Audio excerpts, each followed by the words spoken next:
nkuko nabivugaga kabisa ndabona baje ku mpande zombi zikomeje shusha amafunguro aya reka turebe hagati y'ikipe ya Gasabo na Rulindo nkuko bimaze kurangira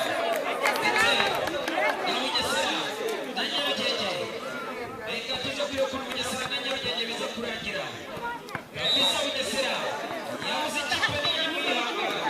Bugesera yitwaye neza muri uno mukino shimira abafana bakomeje kwiba hafi kabisa aya reka turebe ikipe ya Bugesera nifite kuri iriya baro reka turaza kureba ukuntu biri buze kuza kurangira hagati y'amakipe yombi ariko Bugesera